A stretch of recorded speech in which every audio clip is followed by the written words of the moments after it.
Hello, everybody. I'm going to start this 101 series off with we're starting a brand new game for this series. So we're in, literally, we just created our character. You can create your character any way you want. I wanted to go through some of the basics here on the panels.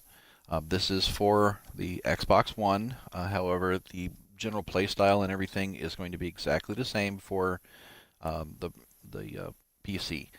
The controls that I refer to are on the Xbox One controller. I don't know what they are on the PC. I don't have the PC version of the game.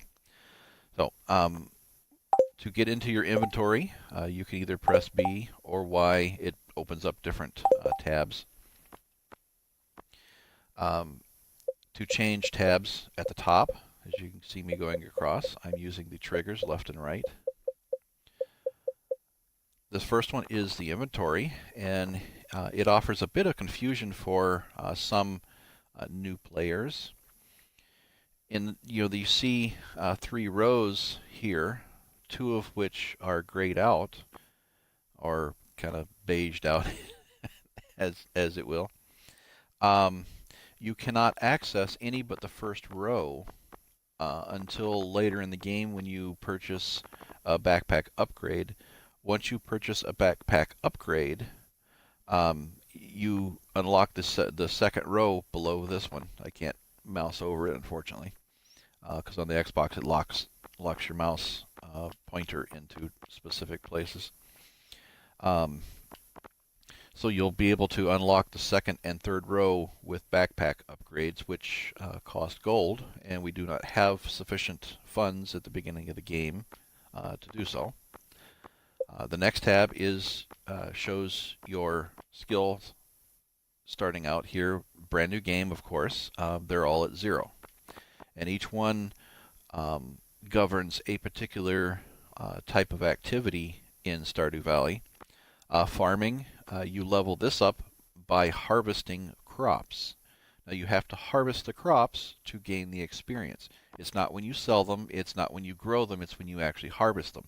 So if you don't harvest the crop, you don't get any experience from it. Mining, that's leveled up by breaking stone, ore deposits, things like that. Foraging is leveled up by picking up forageable items, flowers, fruit, things like that that are scattered around the valley. Fishing, once you get a fishing rod, that is leveled up by actually fishing. Pretty obvious one there. Combat and mining tend to go together somewhat because once you enter the mines, it becomes unlocked later in the game. There are enemies in the mine, so while you're mining, you will typically be fighting the enemies, so your combat will level up. There's really nothing to fight or be worried about in the general overland area of the valley, so you don't have to worry about combat in day-to-day activities. Nobody or nothing's going to attack you unless you're actually in the mine. So the next tab is the people that you have met. They will be unlocked. We skipped the intro. Hello there, Goose. We skipped the intro, but during the intro we meet Lewis and Robin, and you can see their names are available to us now.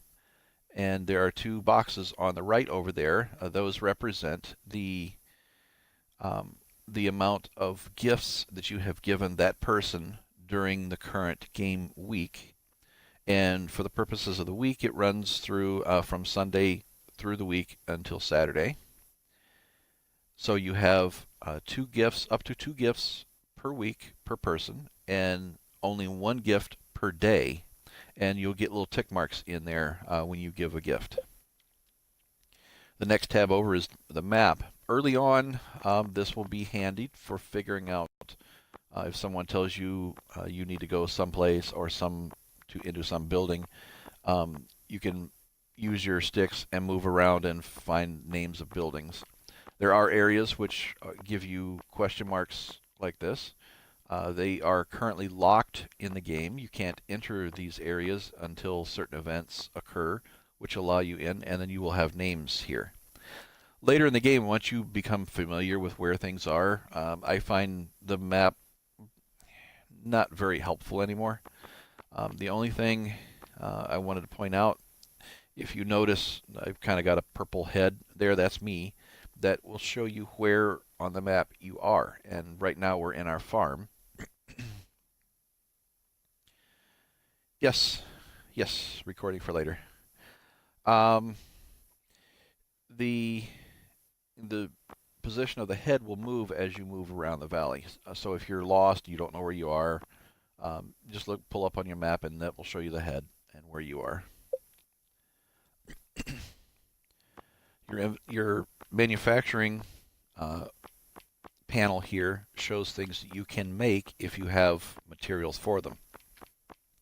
Again, we just started a game, so we have absolutely no materials, so we can't make any of this. However, you can hover over them and find out what materials that you will need to gather to make them. Early on, we'll be making at least a chest and possibly a torch or two to start with. So we'll be gathering resources early on for those. Next thing is your collections. And these will show up items that you have sold through the panel, or through the box, or to a vendor. And there's some settings here that I wanted to turn on right away. Auto run. Always show tool hit location. This will put a box on the ground that will show where your tool will hit if you swing it. And this helps, especially new players, knowing which direction or which area your tool is going to impact when you swing it. It will save missing things a lot. And then the placement tile holder, or tile indicator, when you're carrying something that will be placed on the ground, this will show the block or the square in which it will be placed. Further down. And to start with, we're going to turn the music volume down considerably so that doesn't hide the voice. And then we're going to turn off the typing sound. Or when you talk to someone, a dialogue will come up and it will make a bunch of ticking noises when their text is coming on screen. And I find that very annoying. And then the last tab is how you exit out of the menu. So first thing up, we want to grab, now this is the, see that red square? That's the one of the things that we just turned on. And during this dialogue, there would have been a bunch of ticking noise. That's what we turned off, so we don't have to listen to that every time. So we've acquired 15 parsnip seeds. And every day we want to come in and check the weather report to see what the weather is going to be. Oh, we have scored a rain day tomorrow. Awesome. What that means is we don't have to water our crops tomorrow because the rain will do it for us. Fortune teller will tell you whether you're going to have good luck, normal luck, or bad luck for the day. So they're in a pretty good mood today. And then you want to watch this one for the Queen of Sauce, which will give you recipes. The Living Off the Land is simply tips for playing the game.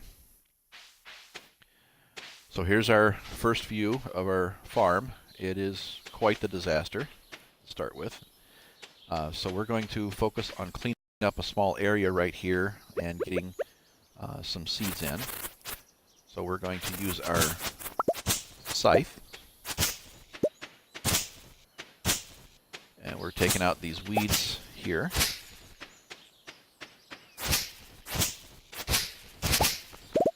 And using the scythe requires no energy. As you can see, my energy bar in the lower right corner has not dropped at all.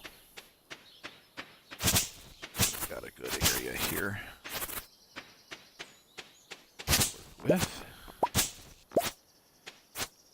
And we're not going to be clearing the entire farm today.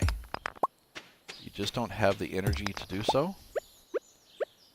We're going to use axe on the wood and the pickaxe on the stones. Oops, missed.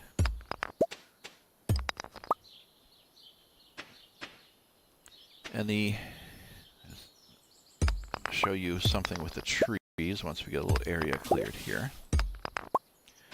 Okay, trees, if you chop from the bottom like this, or the top like this, will randomly fall either left or right. If you want to make sure the tree falls, say for instance we want it to fall over here in this open area, away from this area, you would want to stand on this side and chop it. And that guarantees it will fall in that direction. If you chop from top or bottom, it will randomly pick left or right to fall. So we're collecting this wood right here. But we don't want to use up all of our energy because we need to get a farm going here. Okay, get that guy out of the way. And that should be a sufficient area for now. So we're going to use our hoe. So we have 15 seeds. So we're going to start out right here. I tend to put right next to the water. Start off right next to the water here. So I'm going to leave myself one space over there.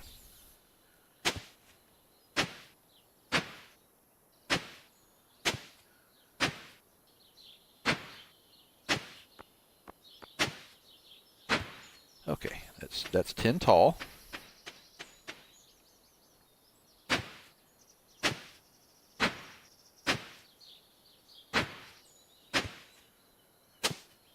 Probably wondering why I'm digging 20 when I only have 15 seeds. It's because we're going to go get more seeds, but I'm going to go ahead and get these in. Start with. Show you the mechanics here. And then we're going to come back and water each of these.